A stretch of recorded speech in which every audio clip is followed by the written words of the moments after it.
Welcome sa Durs TV. Kung interesado ka sa ganitong news, huwag kalimutang isubscribe ang ating YouTube channel. Maraming salamat! Welcome po ulit sa ating panibagong update tungkol sa Kim Pao. Ihahatid ko po sa inyo ang pinakabago at pinaka-latest na mga kaganapan tungkol sa kanila.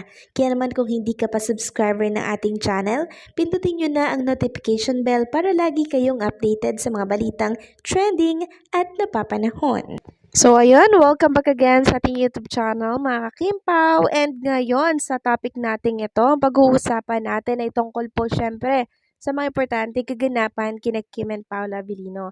Sorry, ngayon lang tayo nakapag-update mga kakimpaw dahil medyo na busy lang po tayo ng konti kahapon. So balikan lang natin yung naging topic natin kahapon sa ganapan ni Kim and Paula Avellino. Sabi kasi dito ng isang account sa X, grabe daw talaga ang effort ng isang Kim Chu kapag nagmahal, talagang quality time ang 100% ang ibinibigay niya. Kaya yung isa din, grabe din effort for Kimi. Highs, iba talaga kapag nasa tamang tao ka na. Kasi nag-iba priority mo kahit meron kang TBC shoot, same day pa din. So yun yung sinasabi ko sa inyo kahapon mga kakimpaw, na talagang nababalanse po ni Kim and Paula Avellino yung kanilang oras, no? Pag talagang oras ng workout, talagang maaga talaga silang nagigising mga kakimpaw. Kahit na meron pong project, itong si Chinita Princess, like kahapon na may TVC shoot ang isang Chinita. Pero nagawa niya pa din po yung kanyang lagi niyang ginagawa every Sunday kasama po si Paolo Avellino. Samantalang ang BTS naman po ng My Love Will Make It Disappear, pinakita na mga kakimpaw. And makikita nga po dito yung kamay ni Paolo Avellino nakapatong sa legs ni Chinita Princess habang may hawak na tablet mga kakimpaw. Sabi nga po ng ilang mga Kimpaw fans, iba talaga pag may karapatan. Pwedeng pumatong sa legs ang kamay ni Paolo kay Chinita Princess. Napaka-sweet, 'di ba? Kasi pag ibang lalaki mga kakimpaw tas walang level yung nila, 'di ba, relationship, hindi yan makakaganyan-ganyan kay Chinita Princess. Pero since may something na po kay Kim and Paula Avellino, may namamagkita na po sa kanya or kanilang dalawa, kumbaga meron na pong pag-ibig na namumuo, no? So, meron na po talagang karapatan ng isang Paula Avellino kay Chinita Princess. So, nakakatuwa lang makita silang ganito, 'di ba? Nakikita natin yung karapatan ng isa't isa sa kanilang mga sarili, 'di ba? Si Paolo may karapatan kay Kim, si Kim may karapatan po kay Paula Avellino. So, ganun po 'yon. Samantalang narito naman ang binahagi ni Santi sa ex. Sabi niya, Kimi, hindi ka mahirap mahalin at magustuhan as Kuya JC, please next naman, duwatlon. Sabi po kasi dito nitong si JC Neps, masaya lang ako, sabay-sabay tayong lumalakas, Kimi.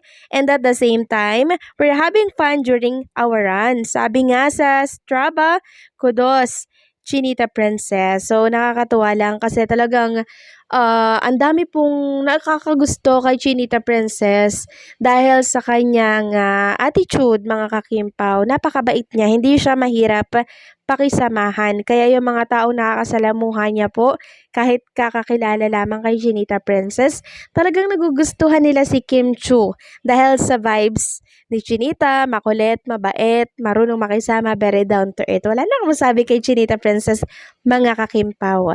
Lahat napakabait talaga. Wala akong masabi. Kaya nagustuhan din siya ni Paolo Avellino. Samantalang merong dadagdag sa grupo mga kakimpaw. Walang iba kundi itong si Ann Curtis.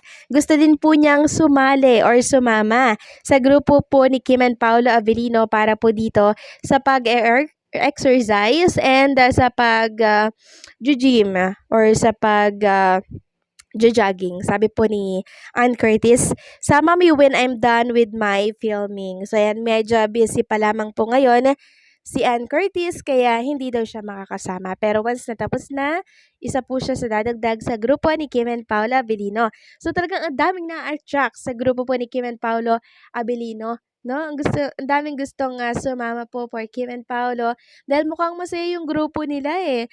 akalain mo yon nagpapawis ka ng sobra, 'di ba? Nagbabanding kayo at the same time tapos nagkakaroon kayo ng mga kasiyahan.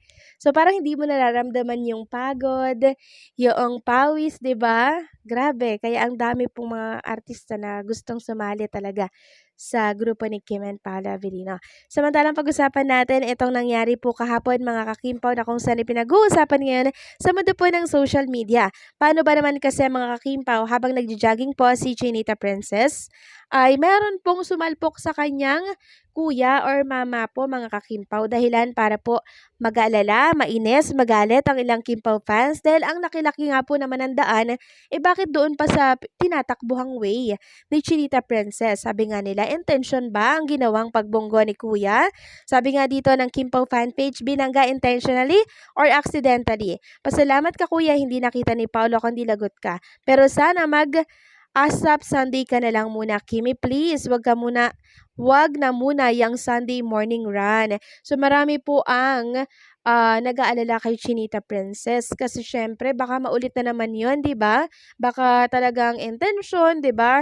Hindi naman natin kasi masabi, pero base po dito sa nakita ko pong video mga kakimpaw, nag-slow na po si Chinita Princess sa pagtakbo niya, pero yung lalaking bumangga sa kanya, tuloy-tuloy pa rin po sa pagsalpok. Medyo nasaktan si Chinita Princess kasi lumiyad po siya, nakita ko sa video na 'to. Kaya medyo nag-aalala po talaga ako sa kanya, maging ang mga Kimpaw Nation natin dyan na for sure ay nagalit and syempre nainis, nag-alala po kay Chinita Princess. Sabi nga dito intentionally or accidentally? Kayo mga kakimpaw, intention ba or accidentally? Kasi ako medyo 50-50 eh. Parang ako nakikita ko kasi na parang dapat hindi siya sa way ni Kim dumaan kasi kumpulan na nga po sila dito na magugrupo. Bakit babanggain niya si Chinita Princess? Dapat nag-iba siya ng way kasi ang dami nga po ditong sumasalubong sa kanya. Pero bakit ganon?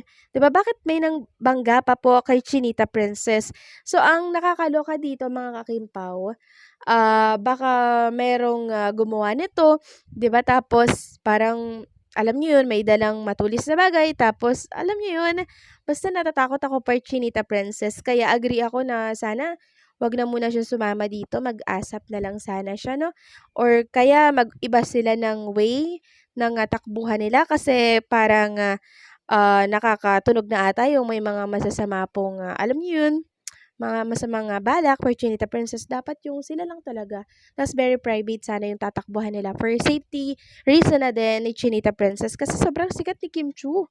'Di ba? Kaya talagang hindi may iwasan na may mga mangyari po talagang ganito. So, mag-ingat ka na lang Chinita Princess. Then si Paolo Avellino naman halata pong nag-alala talaga kay Kim Chu dahil lumingon talaga siya mga kakimpaw to check Chinita Princess kung okay lang ba ito mga kakimpaw. And since nangyari na to mga kakimpaw at nakarating na din kay Paolo Avellino, baka meron siyang mga gagawin, no? Para hindi na ulit ito mangyari. Knowing Paolo Avellino kung gaano siya ka-protective kay Chinita Princess. So anong say nyo dito mga kakimpaw? Please comment down below.